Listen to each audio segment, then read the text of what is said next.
할렐루야! 이번 한 주간도 평안하십니까? 지난 한 주간도 잘 보내셨습니까?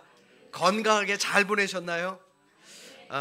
이번 주 일기예보를 보니까 눈 혹은 비 소식이 있던데 꽃샘 추위가 찾아올 거다라고 예보를 하더라고요. 그런데 아마도 마지막 추위가 아닐까라는 생각을 해봅니다. 이제 봄이 곧 오겠죠? 아멘 한 줄로 믿습니다. 자, 여러분들 잘 생각해 보십시오. 어둠이 있어야 빛의 소중함을 느낄 수 있는 것이고, 겨울이 있어야 따뜻한 봄이 오는 것이 기쁨 아니겠습니까? 자, 우리의 가정, 우리의 일터, 이 나라, 이 교회에 위기가 있다면 이는 더 나은 내일을 위한 새로운 기회가 됨을 기억하시고, 이번 한 주간도 더욱 깨어 기도하는 여러분들 모두가 되시기를 주님의 이름으로 축원합니다. 자, 우리 옆에 있는 분들과 이렇게 인사합니다. 더 나은 내일이 올 겁니다. 자, 우리 좀 웃으면서 인사합시다. 자, 환하게 웃으면서 더욱 깨어 기도하며 이겨냅시다. 자, 그래요. 기도에는요, 여러분들 잘 들으십시오. 외상이 없습니다. 자, 외상은 반드시 갚아야 되는 게 외상이죠. 자, 반드시 하나님은 우리의 기도를 들으시고 응답해 주시고 이루어 주신다라는 것을 믿으시고, 자, 이번 한 주간도 더욱더 깨어 기도하는 우리 모두가 되시기를 주님의 이름으로 축원합니다. 여러분들 지난주 말씀 기억나십니까? 이 반응은 일부 때랑 똑같은 반응입니다. 자, 명품 크리스천이 되는 6번째 말씀을 드렸죠. 바로 대접하기를 즐기라 였습니다. 자, 그러면서 설교 마지막에 이 가난했던 과부가 엘리야를 대접해서 복을 받았듯이 우리도 부자는 아니지만 섬길 수 있을 때 섬기며 사랑을 전하고 은혜와 복을 받으라 라고 여러분들에게 말씀드렸죠. 자, 그런데 그 다음날 어느 한 권사님께서 제게 카톡을 보내셨더라고요. 목사님, 어제 말씀에 힘을 얻어서 구제 헌금을 시작하려고 합니다 라고요. 지역을 돕는 것이 교회 성장에 도움이 될 것 같아서 시작하니 사단이 틈타지 않도록 기도해달라라는 문자를 받았습니다. 뭐 남의 일이라고 여러분들 감동하는 얼굴도 아닌 것 같아요. 근데 사실 목회하면서요, 가장 힘이 될 때가 바로 이럴 때입니다. 비록 정말 이 작은 또 짧은 설교지만 작은 울림이 있고 우리의 생각이 변화될 수 있는 것, 이것만큼 목회자에게 큰 힘이 되는 것은 없는 것 같습니다. 자, 여러분들 한번 생각해 보십시오. 이러한 결단한 가정에 하나님께서 은혜와 복을 주시지 않겠습니까? 자, 우리 살면서 부담감이라는 거 느낄 때가 있죠. 특별히 예수 이름으로 신앙 안에서 마음의 부담감을 느낄 때가 있습니다. 그런데 이러한 부담감을요, 거룩한 부담감이라고 말합니다. 이러한 부담이야말로 성령님께서 주시는 음성이다라는 겁니다. 오늘 피곤한데 오늘 교회 가지 말고 쉴까 하는 마음이 들 때, 아니야, 그래도 난 예배 자리를 지켜야지 하는 것은 바로 성령의 음성입니다. 다른 사람들도 많이 있는데 내가 꼭 그 일을 해야 되나 하는 생각이 들었을 때, 아니야, 그래도 이건 내가 해야 될 일 같은데 하는 생각이 드는 것은 바로 하나님의 뜻일 때가 많다라는 겁니다. 굳이 내가 저 어려운 사람을 도와주어야 할까라는 생각이 들었을 때도, 아니야, 그래도 내가 도와야지 라는 마음을 갖게 되는 것, 이것이 바로 거룩한 부담감의 일종이다라는 겁니다. 오늘도 우리는 예배 자리에 왔습니다. 이 예배 자리에 오는 것, 사실 조금은 부담스러운 분들도 계셨을 것입니다. 그러나 하나님의 음성을 듣고 이 자리에 오셨다면 우리는 거룩한 부담감을 안고 살아가는 명품 크리스천임을 믿으시기를 주님의 이름으로 간절히 축원합니다. 자, 우리 옆에 있는 분들 바라보십시오. 명품처럼 보이십니까? 자, 우리 엄지척 한번 하겠습니다. 자, 명품이십니다. 자, 하나님은요, 오늘도 우리에게 말씀을 통해 하나님을 닮아가기를 원하십니다. 그러니 우리 성경을 높이 들고 우리의 믿음을 고백하도록 하겠습니다. 자, 우리 성경을 높이 들고 믿음을 고백하십니다. 저는 예수 믿어 구원받았습니다. 저는 예수 믿어 하나님 자녀 되었습니다. 저는 예수 믿어 천국 백성 되었습니다. 하나님께서 선물로 주신 오늘 하나님 말씀으로 가르침을 받습니다. 눈을 열어 주의 법 안에 있는 놀라운 진리를 보고 깨닫게 하소서. 아멘으로 순종하여 하나님께 영광 돌리는 삶이 되게 하소서. 아멘. 고백한 대로 살아가시기를 주님의 이름으로 축원합니다. 오늘 우리가 함께 나눌 말씀은요, 명품 크리스천이 되는 삶의 규칙 가운데 7번째로서 힘을 다해 도우라입니다. 생각해보면 남을 도우라라는 것은요, 우리는 어릴 때부터 배워왔고 또 그렇게 살아왔던 우리의 습관이기도 합니다. 그런데 성경은 여기서 한 걸음 더 나아가기를 원합니다. 그저 윤리 교과서에 나오는 수준으로 이해하는 것을 넘어서 이 가난이라는 것에 대해서, 억압이라는 것에 대해서 하나님의 마음을 발견할 수 있어야 한다는 겁니다. 오늘 말씀은요, 빚을 면해주는 안식년 규례에 대해서 언급하고 있습니다. 하나님의 율법에 따르면 가난한 사람이 빚을 갚을 수 없는 경우에 돈을 꾸어준 사람은 안식년이 오면 그 빚을 완전히 탕감해 주어야 한다라고 성경은 말씀하고 있습니다. 우리가 이 말씀을 들으면 이해가 안 되기도 합니다. 아니, 꿔준 돈을 못 받는다면 과연 누가 그 돈을 빌려줄까 하는 생각 가질 수 있지 않겠습니까? 쉽게 말해서 가난한 사람들에게 이 안식년이라고 하는 것은 희소식일 수도 있지만 돈을 빌려준 사람에게는 무거운 짐이 되는 말씀이기도 하다라는 겁니다. 자, 그런데 오늘 본문의 말씀을 우리가 제대로 이해하기 위해서는 이 안식년과 안식일의 개념을 잘 알아야 합니다.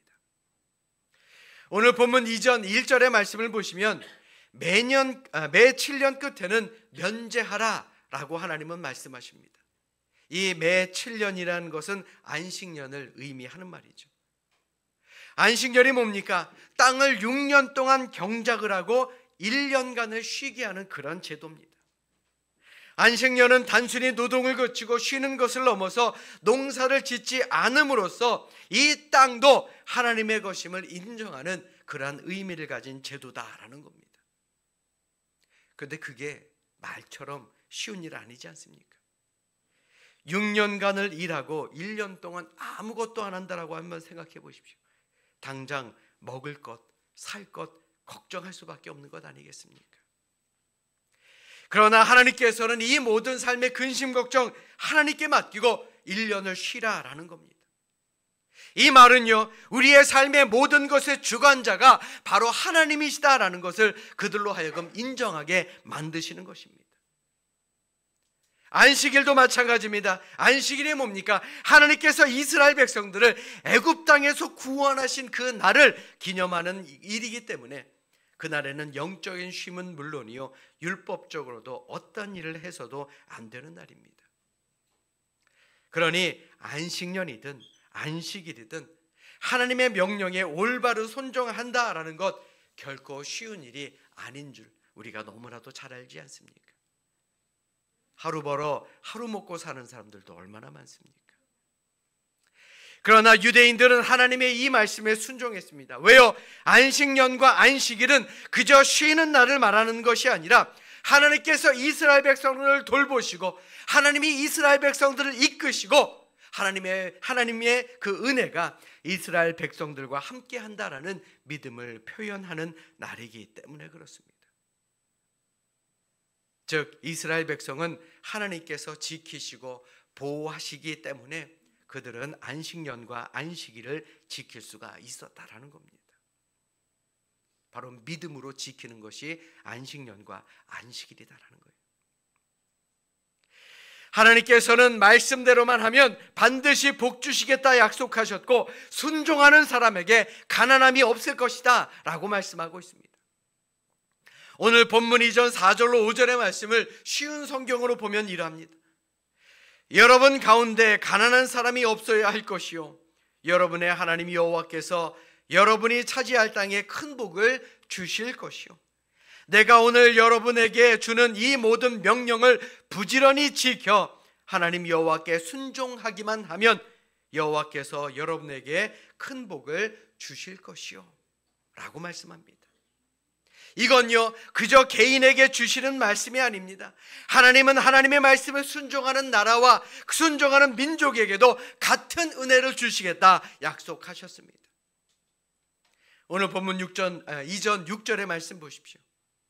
내 하나님 여호와께서 내게 허락하신 대로 내게 복을 주시리니 내가 여러 나라에 꾸어줄지라도 너는 꾸지 아니하고 내가 여러 나라를 통치할지라도 너는 통치를 당하지 아니하리라. 이보다 더 큰 은혜와 복이 어디 있습니까? 그리고 오늘 우리가 읽은 성경 말씀을 한번 잘 살펴보십시오. 7절의 말씀에 보시면 이스라엘 백성들은 가난한 형제들에게 인색한 마음으로 손을 움켜쥐어서는 안 된다라고 말합니다. 또 8절을 보십시오. 손을 펴서 필요한 만큼 넉넉하게 그들에게 꾸어주라 라고 말씀합니다. 또 9절의 말씀에 보시면 안식년이 돌아온다라는 이유로 가난한 사람을 냉대하거나 아무것도 꾸어주지 않으면 안 된다라고 하나님은 말씀합니다. 그리고 만약 꾸어주었다면 아깝다라는 생각 갖지 말아라. 하나님은 이들에게, 이스라엘 백성들에게 이렇게 말씀하신 겁니다. 그런데 한번 생각해 보십시오. 이스라엘 백성들이라고, 하나님의 백성들이라고 왜 본전 생각이 안 났겠습니까? 아깝다라는 생각이 들기도 할 것입니다. 그러나 그들은 하나님의 약속을 믿은 사람입니다. 하나님의 인도하심을 경험한 사람입니다. 광야 40년을 지내며 그들을 지키시고 인도하시는 그 하나님을 늘 경험했기 때문에 그들은 기쁨으로 하나님의 명령을 따를 수가 있었다라는 겁니다.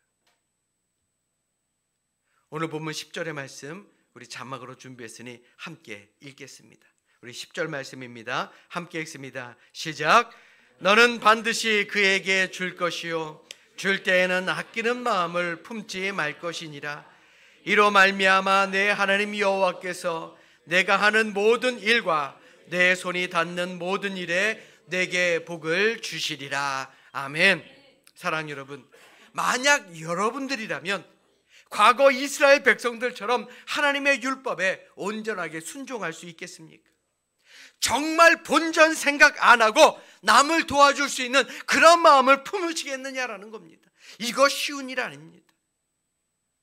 그럼에도 우리는 하나님의 명령에 순종하여 남을 도울 수 있도록 노력하는 믿음의 백성들이 되어야 할 줄로 압니다. 왜요? 잠언 19장 17절에 그 문제에 대한 해답을 주기 때문에 그렇습니다. 가난한 자를 불쌍히 여기는 것은 여호와께 꾸어드리는 것이니 그의 선행을 그에게 갚아 주시리라. 믿으시면 아멘. 아까도 말씀드렸죠. 기도에는요 외상이 없다 그랬어요. 우리가 남을 돕는 것도요 외상 없습니다. 하나님께서는 반드시 갚아 주실 줄로 믿습니다. 아멘.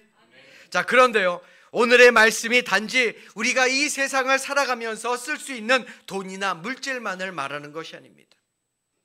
우리가 하나님으로부터 은혜를 받았고 구원의 기쁨을 누렸다면 그 구원의 기쁨과 은혜까지도 이웃들과 함께 나누며 살아가야 한다는 것을 우리로 하여금 깨닫게 하는 말씀입니다. 예수 믿으면 천국 백성 되고 하나님의 자녀 되고 멸망함이 없습니다. 믿으시면 아멘. 그런데요 이게 전부가 아니다라는 거예요. 하나님이 독생자 예수님을 이 땅에 보내실 만큼 이 세상을 사랑하셨다면 우리들도요 이 세상을 사랑하며 이 세상에 관심을 가져야 한다라는 겁니다. 우리가 후에 가게 될 하나님의 나라를 소망하되 이 땅 위에서도 하나님의 나라, 즉 천국을 만들어 나가는 것, 그것이야말로 복음을 소유한 사람들의 책임이다라는 겁니다. 그런데 간혹 믿음 생활 하시는 분들 가운데 세상 일뿐만 아니라 심지어 가족들까지도 외면한 채 그냥 나만 예수 믿고 나만 복 받으면 되지라고 생각하는 분들이 있는가 봅니다. 이단을 믿는 사람들의 문제가 뭡니까? 자기가 믿는 것 때문에 부모 형제도 버리더라라는 겁니다. 하나님이 축복하신 가정을 파괴시키는 것이 그들의 문제 아니던가요? 사도행전 16장 31절의 말씀 보십시오. 주 예수를 믿으라. 그리하면 너와 내 집이 구원을 받으리라. 사랑하는 여러분, 혹시 여러분들의 가정에서 예수 믿지 않는 가족들이 있습니까?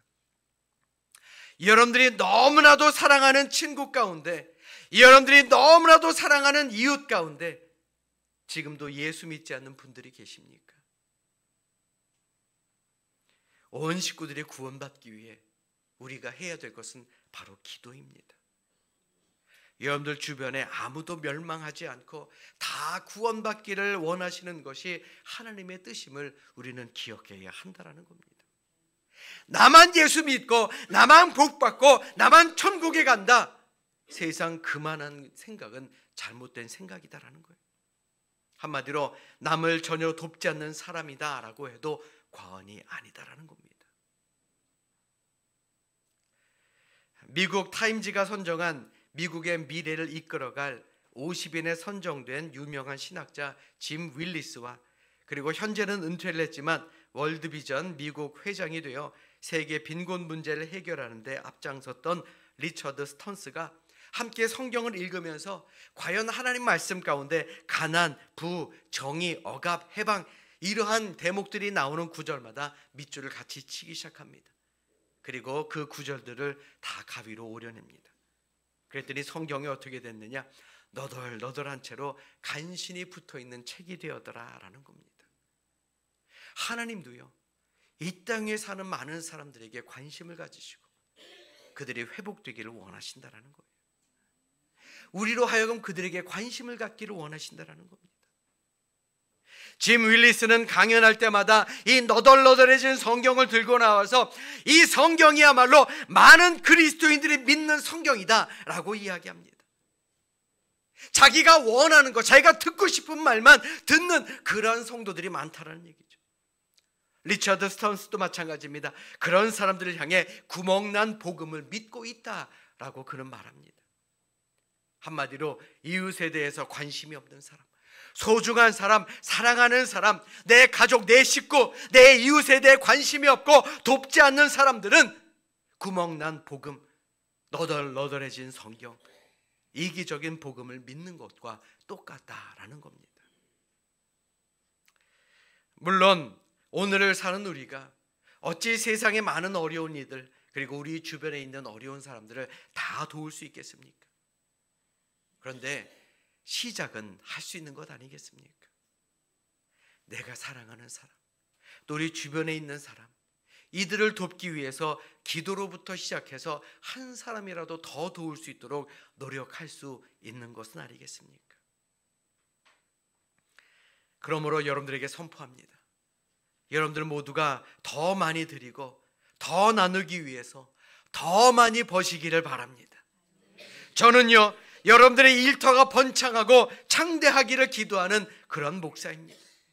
제가 고개 숙일 때마다 우리 삼손교회 성도들의 가정과 일터를 지켜달라고 저는 늘 기도합니다. 좋은 기회를 주십시오. 좋은 만남을 주십시오. 그래서 많은 물질을 얻을 수 있게 해달라고 저는 늘 기도하는 사람입니다. 심지어 교회 다니지 않는 사업하는 제 친구를 위해서도 열심히 기도하고 있습니다. 왜요? 하나님이 그의 마음을 돌이키셔서 하나님의 사업을 위해서 크게 쓰임받는 사람이 되게 해달라고 열심히 기도하고 있습니다. 자, 놀랍게도요, 그 기도가 이루어졌는지 그 친구가 우리 교회에 큰 금액을 후원했습니다. 그런데요, 돈은 왔는데 사람은 아직 안 왔어요. 언제까지 기도해야 될지 모르겠습니다. 올 때까지요. 자, 믿지 않는 친구를 위해서 기도하는데 여러분들의 가정과 일터를 위해 기도 안 하시겠습니까? 되를 누르고 흔들어 넘치도록 재어서 우리의 품에 안겨주리라 라는 하나님의 은혜와 복이 여러분들 모두와 함께 하시기를 주님의 이름으로 축원합니다. 우리가 받은 은혜에 감사해서 여러분들에게 감사헌금, 선교헌금, 구제헌금이 더 많이 늘어나기를, 기쁨으로 이웃과 함께 나누는 우리 모두가 될 수 있기를 주님의 이름으로 간절히 축원합니다. 사랑하는 여러분, 지금 여러분들은 과연 어떤 기도를 하고 계십니까? 돌이켜 생각해보면 지금까지 지내온 이 모든 것이 다 하나님의 은혜 아니었습니까? 그럼에도 우리는 어떻습니까? 없습니다, 없습니다, 모자랍니다, 모자랍니다, 더 주세요, 주세요, 불평하곤 합니다. 하나님, 내 형편도 어려운데요, 내 코가 석자인데 어떻게 다른 사람을 돕겠습니까? 라고 할 때가 많았습니다. 형편이 좋아지면 하나님께 드리겠다라고, 이웃을 돕겠다고 하는 것, 생각해보면 핑계 아니던가요? 그러므로 지금 있는 것에서 손을 펴며 사십시오. 우리가 어려운 이웃에게 사랑의 손을 내밀 때에 하나님께서는 더 큰 손을 피셔서 우리의 모든 것을 채워주심을 믿으시기를 주님의 이름으로 간절히 축원합니다. 생각해보면 하나님께 더 많이 드리지 못해서 죄송하고 안타까운 것이 우리의 마음 아니겠습니까? 하나님도 잘 아십니다. 그러니 이러한 우리의 마음을 하나님도 아시고 기억하시고 더 큰 복과 은혜를 우리에게 주신다라는 것을 믿는 우리 모두가 되시기를 주님의 이름으로 간절히 축원합니다. 사랑하는 여러분, 하나님께서는 우리에게 남을 돕고자 하는 마음과 생각을 주신 것은 하나님의 뜻을 이루기 위한 영적 두드림입니다. 그러므로 우리가 하나님이 주신 마음과 생각대로 행할 때에 우리는 하나님의 역사를 이루게 됨을 믿으시길 바랍니다. 지금도 여러분들에게 하나님의 선하신 뜻을 위해서 하나님이 주시는 영적 두드림이 있을 것입니다. 그 두드림이 있다면 거부하지 않고 순종하는 우리 모두가 되시기를 주님의 이름으로 간절히 축원합니다. 자, 우리 옆에 있는 분들 한번 바라보십시오. 순종 잘하게 생기셨나요? 순종하실 줄로 믿습니다. 지금도 하나님이 주시는 거룩한 부담감에 끌려서 어려운 사람들을 도우며 복음을 전하며 사는 분들 많습니다. 심지어 외국에 나가서 선교 사업을 하는 그런 분들도 많습니다. 그들이 뭐가 부족해서 가족과 조국을 떠나서 낯선 땅으로 향했겠습니까? 왜 생명의 위험을 감수해가며 그곳에서 복음을 전하겠습니까? 하나님이 그들에게 주신 거룩한 이끌림에 순종한 사람들 아닙니까? 지금 이 자리에 있는 우리도 마찬가지입니다. 비록 몸은 여기에 있다 할지라도 우리가 관심을 갖고 지원하고 후원하는 선교사님과 그리고 아이들이 있지 않습니까? 정말 어려운 곳이 있어 안타까운 마음으로 돕고자 하는 마음으로 우리 교회가 기도했더니 우리 지방 선교부를 통해 미얀마에 우물까지도 파주지 않았습니까? 지금도 깨끗한 물이 나오고 있죠. 기도는요, 반드시 이루어집니다. 믿으시면 아멘. 뿐만 아니라 우리 교회는 지금 새 성전을 건축하기 위해 기도하는 중입니다. 왜 성전을 건축해야 한다라고 생각하십니까? 우리 교회 자랑하려고요? 담임 목사 어깨에 좀 힘 좀 들어가게 하려고요? 새 건물을 보고 많은 새신자들이 몰려올 수 있도록 하기 위해서요? 아닙니다. 결코 아닙니다. 우리 교회가 이 지역을 위해서 더 많은 일, 더 좋은 일, 더 돕고자 하는 일을 하기 위해서입니다. 이 지역에 있는 어려운 분들을 돕고 이들에게 새로운 희망을 나눠주기 위함이다라는 겁니다. 우리 교회가요, 마음 편하게 아무나 올 수 있고 그 안에서 행복을 나누고 그 안에서 기쁨을 채우고 세상 속에서 지친 영혼을 쉴 수 있도록 하기 위한 곳, 그곳이 바로 우리가 꿈꾸는 교회 아니겠습니까? 이 교회를 위해서 열심히 기도해야 될 줄로 믿습니다. 사랑하는 여러분, 여러분들은 과연 무엇에 이끌리어 사십니까? 하나님이 여러분들을 이 자리로 인도하신 것은 우리의 마음을 두드리시는 하나님의 뜻을 이루기 위함임을 기억하시기를 주님의 이름으로 간절히 부탁드립니다. 이 시간 진정으로 바라기는요, 예수 그리스도의 이름으로 구원받은 사람으로서 우리가 하늘 소망을 가지고 산다면 예수 그리스도의 이름으로 구원받은 그 기쁨과 감사를 가지고 우리의 가족과 이웃을 돕고 사랑을 나누며 사는 그런 명품 크리스천으로서 복된 삶을 살아가는 우리 모두가 될 수 있기를 이 시간 주님의 이름으로 간절히 축원합니다. 축원합니다. 기도하겠습니다.